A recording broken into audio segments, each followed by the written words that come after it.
নমস্কাৰ বন্ধু বান্ধৱীসকল, আজি পুনৰ এটা নতুন বিষয় লৈ আহিছো আপোনালোকৰ মাজত। আৰু বিষয়টো হৈছে ক্ষমতাই মূৰত ধৰা এগৰাকী বিধায়ক। আৰু মোৰ টিভি স্ক্ৰীনত দেখিবলৈ পাব আপোনালোকে এগৰাকী বিধায়কে ক্ষমতা মূৰত ধৰাৰ পিছত নিজৰ সহকৰ্মী তথা দলীয় কৰ্মীসকলক কেনেদৰে আক্ৰমণ কৰিব পাৰে। আৰু এইগৰাকী বিধায়ক হৈছে শামছুল হুদা, পূব বিলাসীপাৰা সমষ্টিৰ এগৰাকী বিধায়ক।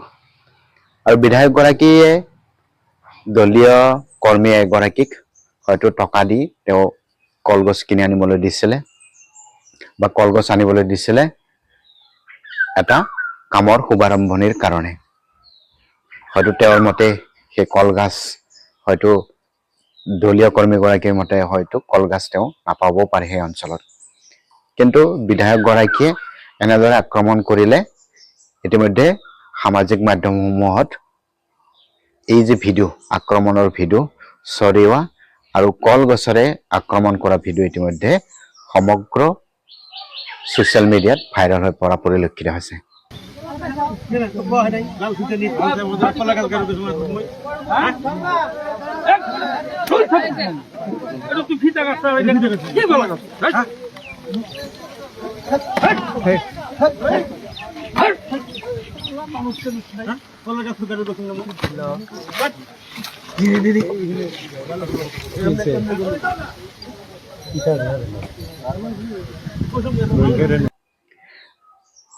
বিধায়ক এগৰাকীৰ এনেধৰণৰ কাণ্ডই কিন্তু সমষ্টিবাসী তথা অঞ্চলবাসীক লজ্জিত কৰা পৰিলক্ষিত হৈছে।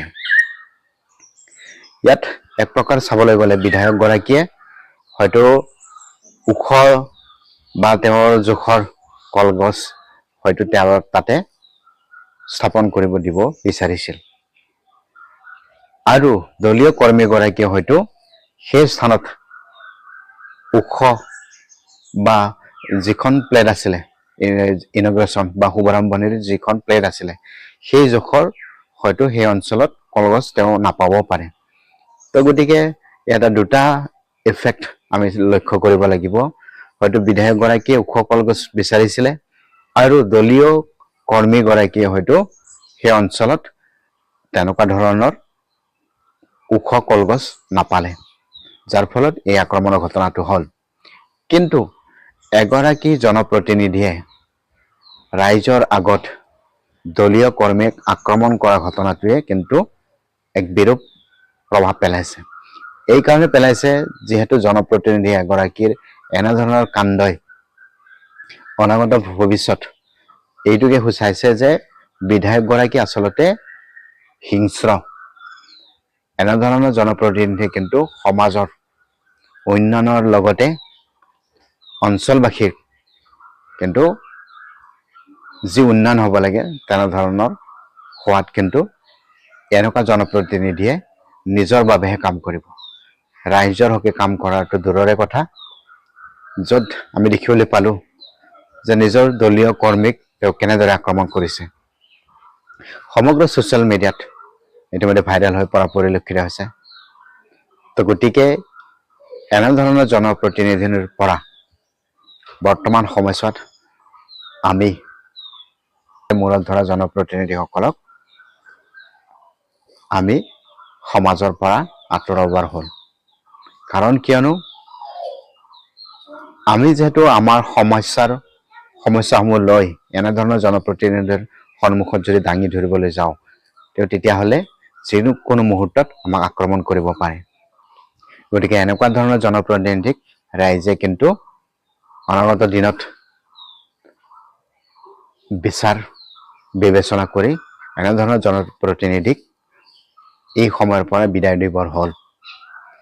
নহ'লে কিন্তু অঞ্চলবাসী বা সমষ্টিবাসী অদূৰ ভৱিষ্যতে বিপদত পৰা সম্ভাৱনা নুই কৰিব নোৱাৰি। কাৰণ কিয়নো তেওঁ এগৰাকী দলীয় সহকৰ্মীক এনেদৰে আক্ৰমণ কৰিছে, চৰিয়াইছে, কলগছৰে আক্ৰমণ কৰিছে।